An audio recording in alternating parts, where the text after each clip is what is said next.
Hello student, मैं मनोज जोगी एक बार फिर से आप सभी विद्यार्थियों का आदर्श एजुकेशन ग्रुप ऐप पर स्वागत करता हूं। आदर्श एजुकेशन ग्रुप ऐप के अंतर्गत आप सभी विद्यार्थियों को सरफेस करियर इंस्टीट्यूट के द्वारा ऑनलाइन क्लासें उपलब्ध कराई जा रही है। दोस्तों, हम 12th क्लास के लेसन नंबर 4 की बात कर रहे हैं, जिसका नाम है विद्युत धारिता। इसके अंतर्गत हमने इससे पहले वाले लेक्चर में जो टॉपिक पढ़ा जिसका नाम है मुक्त व बद आवेश, आज हम बात करने वाले हैं पराविद्युत पदार्थ व ध्रुवण के बारे में।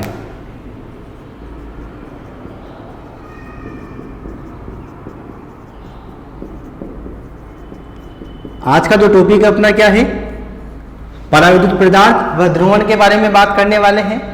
इसके अंतर्गत मैं आप लोगों को सबसे पहले पढ़ाने वाला हूं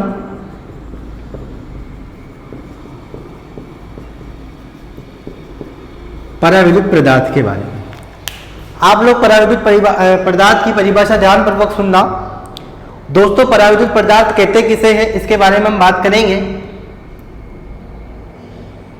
पराविद्युत पदार्थ किसे कहा जाता है कि वह अचालक पदार्थ जिनमें विद्युत का प्रदर्शन बिना चालन के हो जाता है, अर्थात अचालक पदार्थ है लेकिन वो विद्युत का चालन दर्शाने लग जाते हैं। किसके बिना? विद्युत का प्रदर्शन करने लग जाते हैं। किसके बिना? बिना चालन के ही। तो ऐसे पदार्थों को क्या बोलते हैं? पराविद्युत पदार्थ कहते हैं। इसका एग्जाम्पल है, जब हम सूखे बालों में कंघी को घुमाते हैं तो कंघी को घुमाने के उपरांत जब उस कंघी को छोटे छोटे कागज के टुकड़ों के समीप लाया जाता है तो वो कंघी उन टुकड़ों को अपनी ओर आकर्षित करने लग जाती है। ठीक है। पराविद्युत पदार्थ का गुण प्लास्टिक, रबड़, कागज आदि में पाया जाता है। इसके एग्जाम्पल है। तो पराविद्युत पदार्थ किसे कहते हैं, आप लोगों को मैं परिभाषा नोट करवा देता हूं। मैं आप लोगों के सामने परिभाषा लिख रहा हूं, उसके बाद मैं आगे की चीजों को बोलूंगा और आपको नोट करना है। ठीक है। परिभाषा क्या बनेगी? वे अचालक पदार्थ, वे अचालक पदार्थ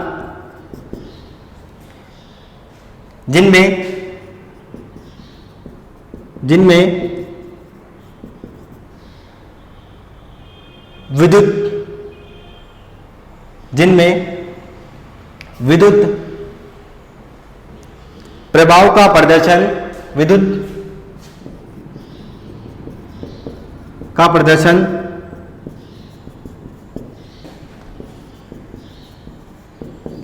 चालन के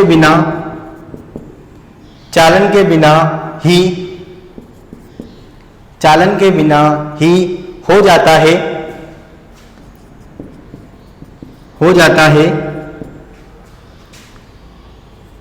उन पदार्थों को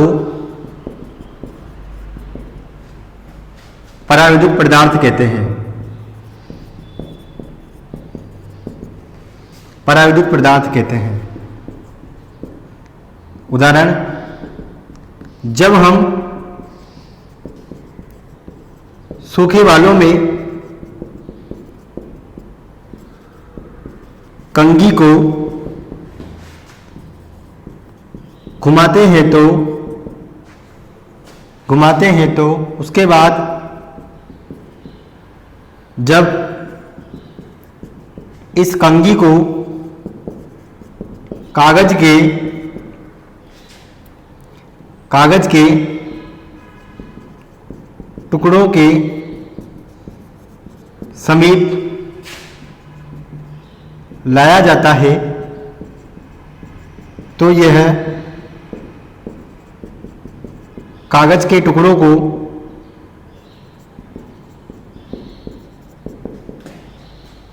अपनी ओर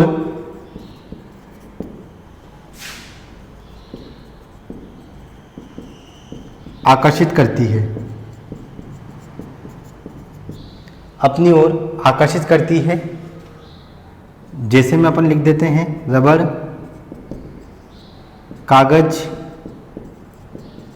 आदि। प्लास्टिक भी लिख सकते हो आप। तो परावैद्युत पदार्थ किसे कहते हैं? वह अचालक पदार्थ जिनमें विद्युत का प्रभाव का प्रदर्शन चालन के बिना ही हो जाता है, उन पदार्थों को परावैद्युत पदार्थ कहते हैं। एग्जाम्पल आप लोगों के सामने, आप पूरी चीज को नोट कर लीजिएगा।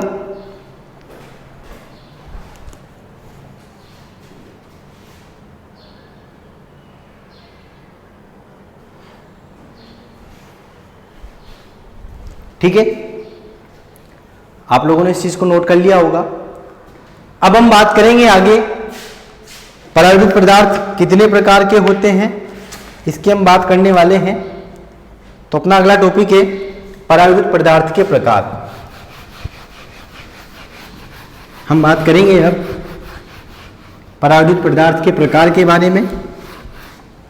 आप लोगों को नोट करना है। इसमें अगला टॉपिक है परावैद्युत पदार्थ के प्रकार। क्या है? परावैद्युत पदार्थ के प्रकार। क्या होता है? यह निम्न दो प्रकार का होता है। यह निम्न दो प्रकार का होता है। पहला प्रकार क्या होगा? अध्रुवी परावैद्युत पदार्थ, और दूसरा प्रकार होगा आपके ध्रुवी परावैद्युत पदार्थ। हम लोग दोनों प्रकार के बारे में डिटेल से अध्ययन करेंगे। तो आप सबसे पहले टॉपिक डालना परावैद्युत पदार्थ के प्रकार।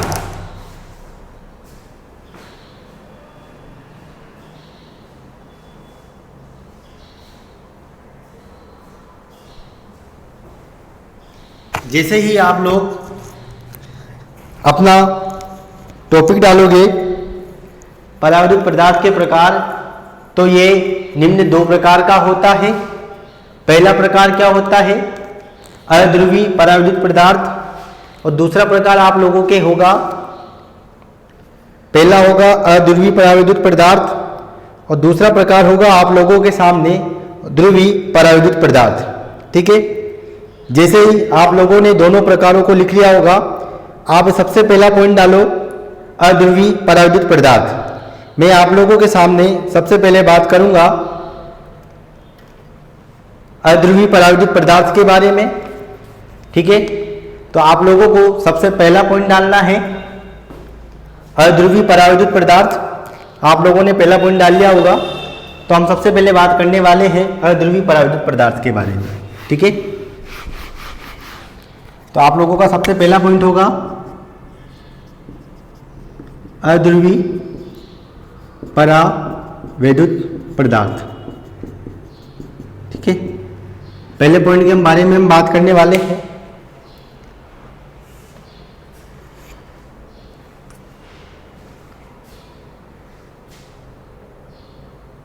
अध्रुवी परावैद्युत पदार्थ की हम बात करने वाले हैं। दोस्तों, अध्रुवी परावैद्युत पदार्थ किसे कहते हैं? कि ऐसे परावैद्युत पदार्थ जिनके अंदर धन आवेश व ऋण आवेश के केंद्र समपाती होते हैं।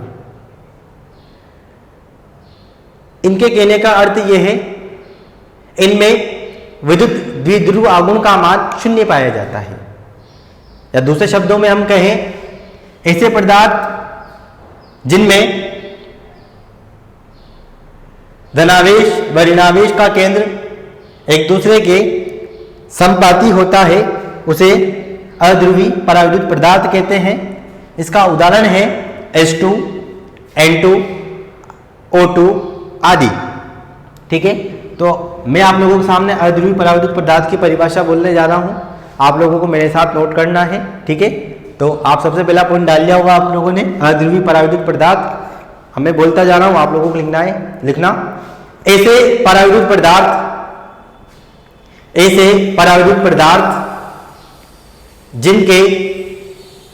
जिनके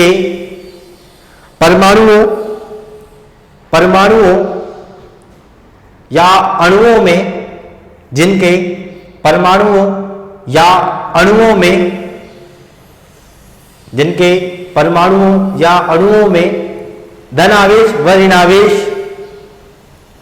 धनावेश व ऋणावेश का केंद्र एक बिंदु पर संपाती होता है, एक बिंदु पर संपाती होता है। उन पदार्थों को अध्रुवी पराविद्युत पदार्थ कहते हैं। उन पदार्थों को अध्रुवी पराविद्युत पदार्थ कहते हैं। दोस्तों, जब धनावेश व ऋणावेश का केंद्र एक दूसरे के संपाती होता है तो उन पदार्थों के लिए विद्युत द्विध्रुव आघूर्ण, जिसे अपन P के द्वारा प्रदर्शित करते हैं, उसकी वैल्यू 0 होती है। अगर आप लोगों से पूछा जाए कौन से पदार्थों के लिए विद्युत द्विध्रुव आघूर्ण का मान 0 होता है और क्यों होता है, तो आप लोगों को लिखना है अध्रुवी पदार्थों के लिए विद्युत द्विध्रुव आघूर्ण का मान 0 होता है। इसका मुख्य कारण यह है कि इनके धनावेश व ऋणावेश के केंद्र एक ही बिंदु पर संपाती होते हैं। ठीक है, संपाती होते हैं। ठीक है, तो आप लोगों ने नोट किया, उन पदार्थों को अध्रुवी पदार्थ कहते हैं। हम लोगों को पैराग्राफ चेंज करना है, हमें अगले पैराग्राफ से लिखना आप लोग, अर्थात इस प्रकार के परावर्तित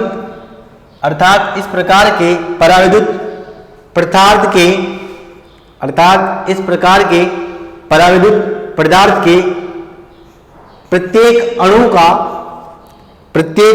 का द्विध्रुव आघूर्ण 0 होता है। द्विध्रुव आघूर्ण 0 होता है। जैसे इसके एग्जाम्पल आप लोगों के सामने नोट करना है, जैसे N2, O2, H2 आदि। मैं आप लोगों के सामने एक संरचना बनाने वाला हूं। आप लोगों को दोनों ये जो गोले हैं बराबर बनाने हैं।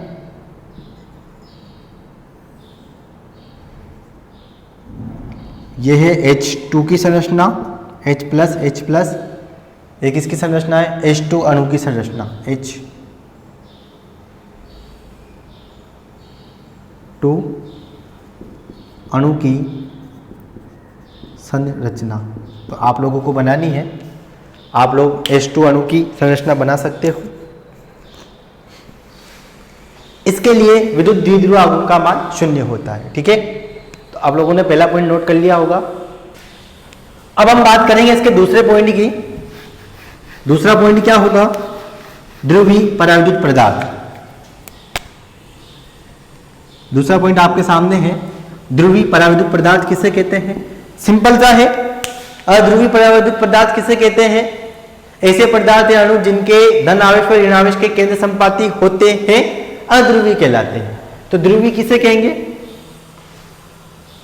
जिनके धन आवेश और ऋण आवेश के केंद्र एक दूसरे के संपाती नहीं होते हैं उन पदार्थों को ध्रुवी पराविद्युत पदार्थ कहते हैं। जब उनके केंद्र एक दूसरे के संपाती नहीं होंगे तो उनमें कुछ ना कुछ विद्युत द्विध्रुव आघूर्ण पाया जाता है, उसकी हम बात करने वाले हैं। तो आप परिभाषा नोट करना। दूसरा पॉइंट आप लोग डालना है, ध्रुवी पराविद्युत पदार्थ आप लोगों ने डाल लिया होगा। ठीक है, तो मैं इसकी परिभाषा आप लोगों के सामने बोलने वाला हूं। ऐसे पराविद्युत पदार्थ जिनकी सामान्य अवस्था में ऐसे पराविद्युत पदार्थ जिनकी सामान्य अवस्था में उसके अणुओं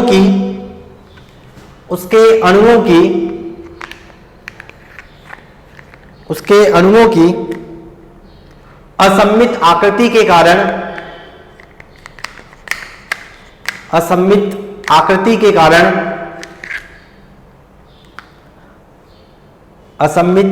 के कारण धनावेश व ऋणावेश के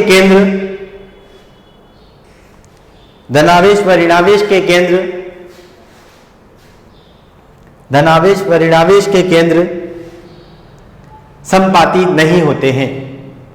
धनावेश व ऋणावेश के केंद्र संपाती नहीं होते हैं। ऐसे पदार्थों को ध्रुवी पराविद्युत पदार्थ कहते हैं। ऐसे पदार्थों को ध्रुवी पराविद्युत पदार्थ कहते हैं। पैराग्राफ चेंज करना। अर्थात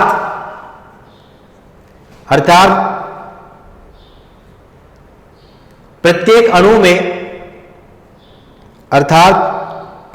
अणु में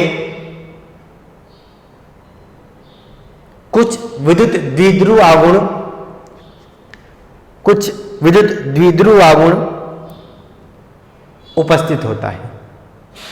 अर्थात प्रत्येक अणु में कुछ विद्युत द्विध्रुव आघूर्ण उपस्थित होता है। जैसे HCl, CO2 आदि।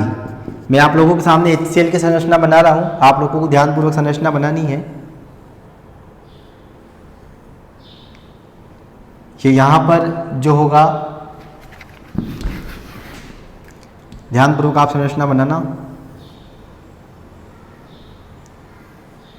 चित्र सही बनाना। हम बात कर रहे हैं, यहाँ तो आएगा H प्लस,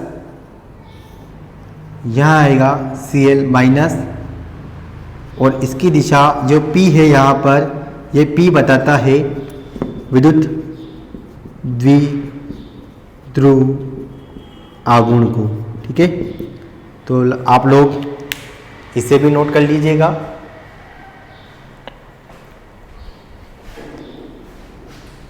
आप लोगों से अगर पूछ ले कि विद्युत द्विध्रुव आघूर्ण का चित्र सहित समझाना है, तो आप लोगों को चित्र सहित ये चीज समझाना है। ठीक है,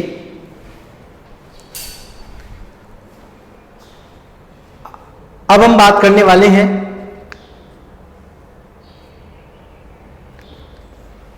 इसी में अगला टॉपिक आएगा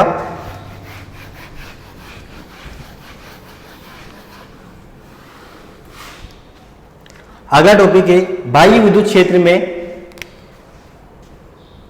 अगला टॉपिक है बाह्य विद्युत क्षेत्र में, बाह्य विद्युत क्षेत्र में अध्रुवी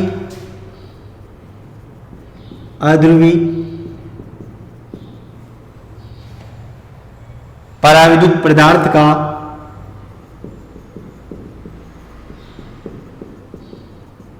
का व्यवहार, उसकी बात हम करने वाले हैं। इससे पहले मैं आप लोगों के सामने 3 चित्र बनाऊंगा। आप लोगों को तीनों चित्रों को ध्यानपूर्वक देखना है और बनाना है। सबसे पहले आप चित्रों को देखना, उसके बाद आप लोगों को बनाना है।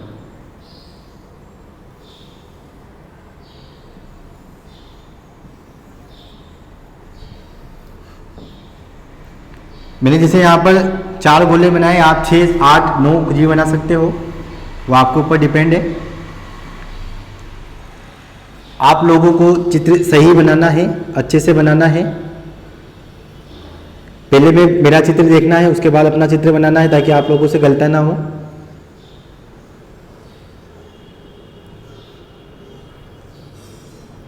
ठीक है, चित्र को ध्यानपूर्वक बनाना है।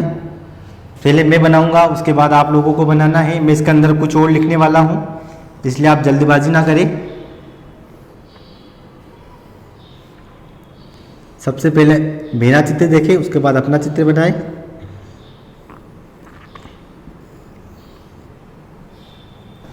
यहाँ प्लस और माइनस है, यहाँ प्लस और माइनस है, यहाँ प्लस और माइनस है, यहाँ प्लस और माइनस, ये कुल मिला के देखा जाए तो परमाणु है।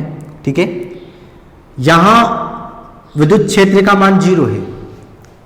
जब विद्युत क्षेत्र, बाह्य विद्युत क्षेत्र अपन ने लगाया, जब बाह्य विद्युत क्षेत्र 0 होता है तो प्लस और माइनस एक केंद्र बिंदु पर होंगे, एक ही बिंदु पर स्थित होंगे, प्लस और माइनस एक बिंदु पर स्थित है। ठीक है, जैसे हम विद्युत क्षेत्र लगाते हैं, यहां लगाया मैंने E नॉट इक्वल टू 0, इसका अर्थ यह है बाह्य विद्युत क्षेत्र का मान 0 नहीं है। इसे तो बोला जाता है अध्रुवी पराविद्युत, इसका नाम होता है अध्रुवी पराविद्युत। दूसरी हम बात कर रहे हैं, दूसरे चित्र में मैं आप लोगों के सामने बता रहा हूं, चित्र नंबर 1 है, ये चित्र नंबर 2 की हम बात कर रहे हैं। जैसे मैं इसमें विद्युत क्षेत्र लगा देता हूं तो भाई विद्युत क्षेत्र जैसे लगाते हैं हम लोग तो होता क्या है, जो ऋणावेश है, मान लो विद्युत क्षेत्र की दिशा इधर, विद्युत क्षेत्र की दिशा जब इधर होती है, विद्युत क्षेत्र की दिशा किधर लगा रखी मैंने, इधर से इधर लगाते हैं, तो धन आवेश तो विद्युत क्षेत्र की दिशा में जाता है, जबकि ऋणावेश विद्युत क्षेत्र के विपरीत दिशा में गति करता है। धन आवेश विद्युत क्षेत्र की दिशा में, ये विपरीत दिशा में, ये विपरीत दिशा में, ये दिशा में, ये विपरीत दिशा में, दिशा में, ठीक आकृति ऐसे बन जाती है। जैसे जैसे हम विद्युत क्षेत्र का मान बढ़ाते जाते हैं वैसे वैसे स्थिति क्या बन जाती है, इस प्रकार की स्थिति आ जाती है और दोनों के मध्य खिंचाव उत्पन्न हो जाता है। दोनों के मध्य क्या उत्पन्न हो जाता है, खिंचाव उत्पन्न हो जाता है। इसे बोलते हैं आंशिक ध्रुवित, आंशिक ध्रुवित पराविद्युत पदार्थ।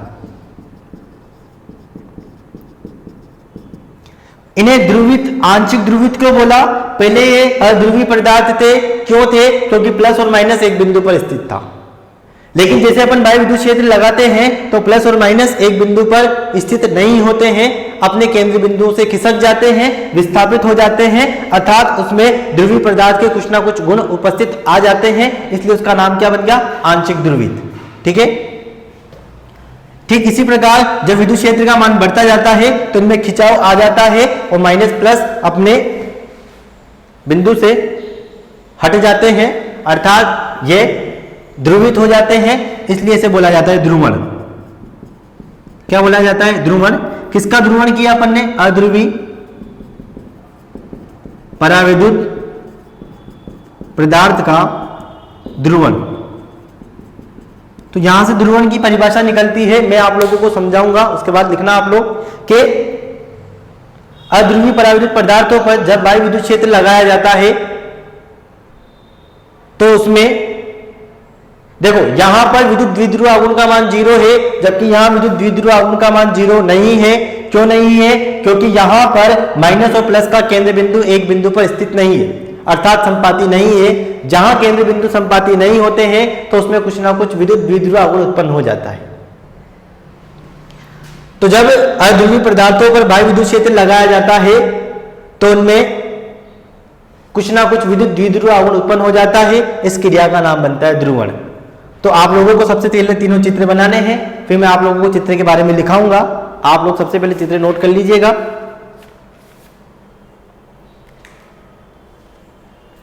ठीक है, जैसे आप लोग चित्र नोट कर लोगे उसके बाद आप लोगों को लिखना है, मैं आप लोगों के सामने बोलने वाला हूं।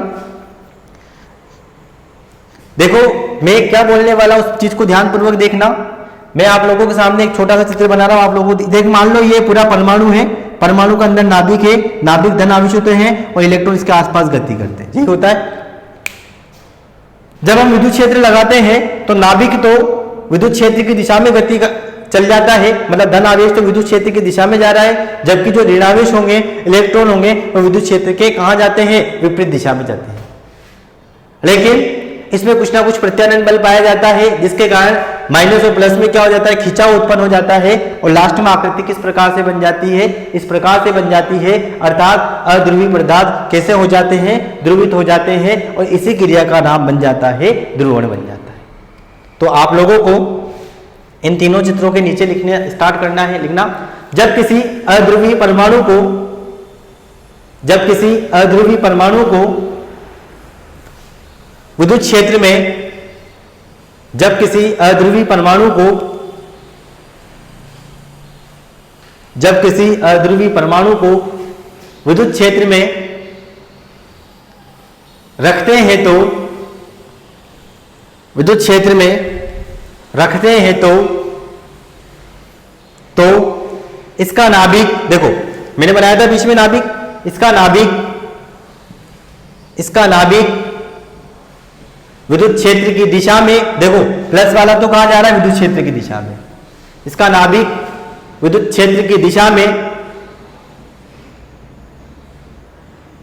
थोड़ा सा विस्थापित हो जाता है, विद्युत क्षेत्र की दिशा में थोड़ा सा विस्थापित हो जाता है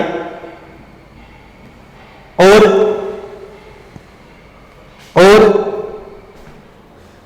ऋणावेश और और ऋणावेश अर्थात इलेक्ट्रॉन, ऋणावेश अर्थात इलेक्ट्रॉन विद्युत क्षेत्र के विपरीत दिशा में, विद्युत क्षेत्र के विपरीत दिशा में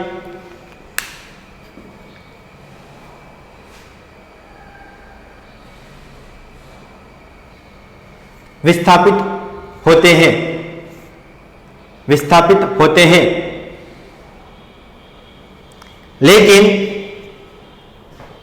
लेकिन प्रत्यानयन बल, देखो किसी वस्तु पर जब बल लगाया जाता है तो बल के विपरीत दिशा में एक बल काम करता है जिसे अपन बोलते हैं प्रत्यानयन बल। लेकिन प्रत्यानयन बल उत्पन्न होने के कारण वह इलेक्ट्रॉन को अपनी पूर्व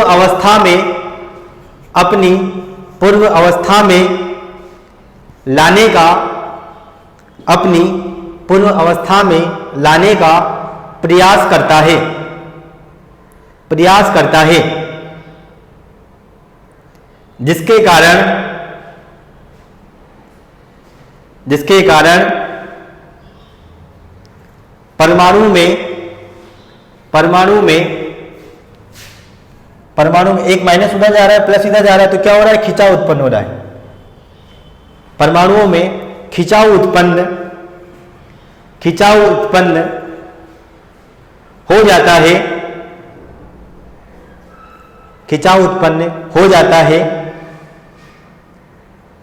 जिससे उनमें विद्युत द्विध्रुव आघूर्ण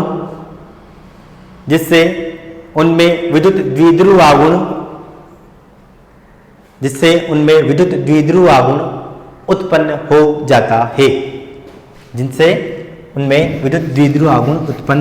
जाता है, ठीक है। अब हम लिखते हैं परिभाषा ध्रुवण की। अब हम बात करेंगे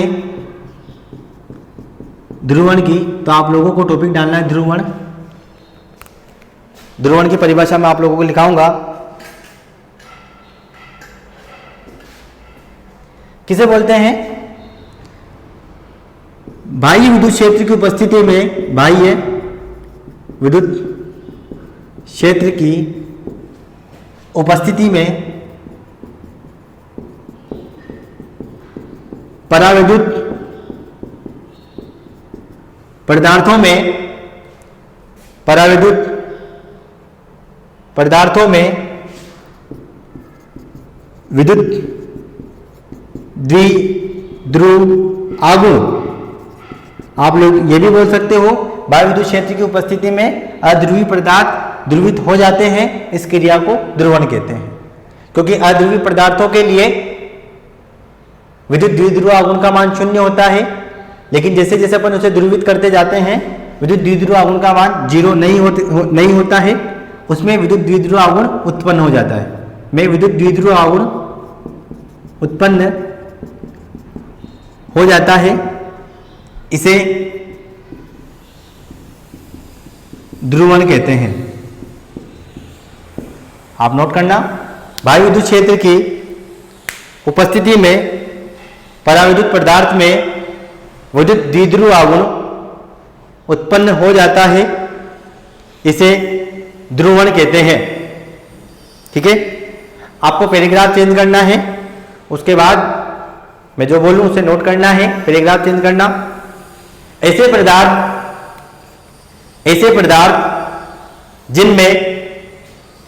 जिनमें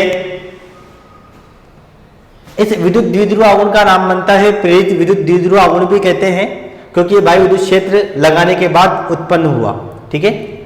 तो आपको इसके बाद पैराग्राफ चेंज करके क्या लिखना है, ध्यानपूर्वक सुनना। ऐसे पदार्थ जिनमें प्रेरित विद्युत द्विध्रुव आघूर्ण, ऐसे पदार्थ जिनमें प्रेरित विद्युत द्विध्रुव आघूर्ण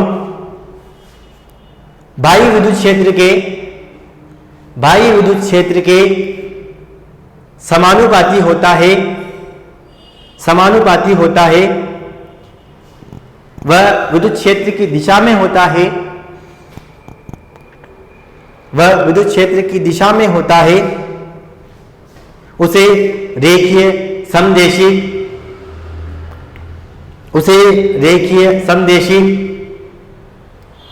पराविद्युत पदार्थ कहते हैं।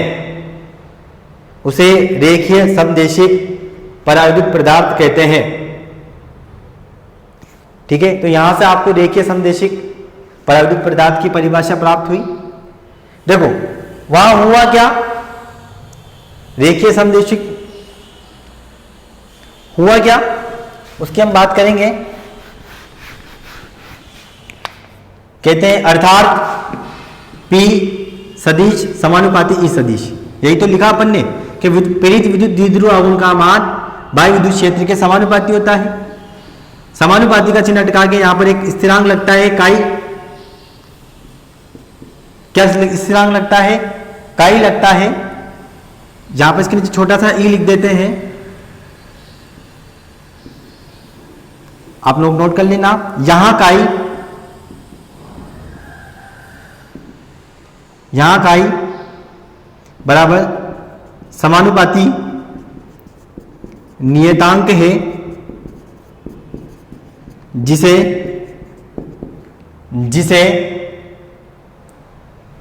पदार्थ की प्रवृत्ति कहते हैं, जिसे पदार्थ की प्रवृत्ति कहते हैं। तो आप ये लोग ये भी नोट कर लीजिएगा, जिसे पदार्थ की प्रवृत्ति या विद्युत प्रवृत्ति भी बोला जाता है। पदार्थ की विद्युत प्रवृत्ति कहते हैं, ये हम लोगों ने लिख लिया होगा। तो रेखीय समदेशिक की परिभाषा कंप्लीट हो चुकी है। उसके बाद आपको छोटा सा टॉपिक डालना है, एक छोटी सी परिभाषा और नोट करेंगे हम ध्रुवण सदिश की। ध्रुवण सदिश की बात करेंगे। ध्रुवण सदिश किसे कहते हैं, इसकी परिभाषा भी पूछी जाती है। ठीक है, ध्रुवण सदिश किसे कहते हैं? बाह्य विद्युत क्षेत्र की उपस्थिति में क्या बोला जाता है? बाह्य विद्युत क्षेत्र की उपस्थिति में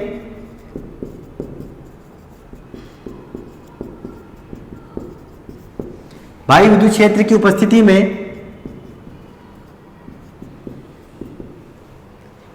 एकांक आयतन में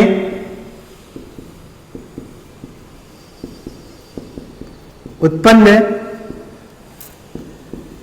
विद्युत द्विध्रुव आघूर्ण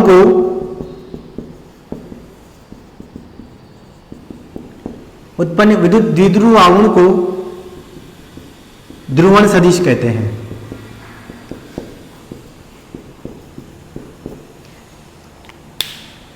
इकाई आयतन में जितना भी विद्युत द्विध्रुव आघूर्ण उत्पन्न होगा वो क्या कहलाएगा? उसका ध्रुवण सदिश कहलाता है। आप लोग इसकी परिभाषा भी नोट कर लीजिएगा। ध्रुवण सदिश को P सदिश के द्वारा भी व्यक्त करते हैं, आप ये लोग ये भी याद रखना। ठीक है, तो आज के लिए सिर्फ इतना ही। इसके अगले लेक्चर में हम बात करेंगे चालक की धारिता से संबंधित। आप लोगों को इस टॉपिक से संबंधित कोई समस्या हो तो कमेंट जरूर कीजिएगा। कल हम बात करेंगे चालक की धारिता के बारे में। ठीक है, वीडियो देखने के लिए थैंक यू, धन्यवाद।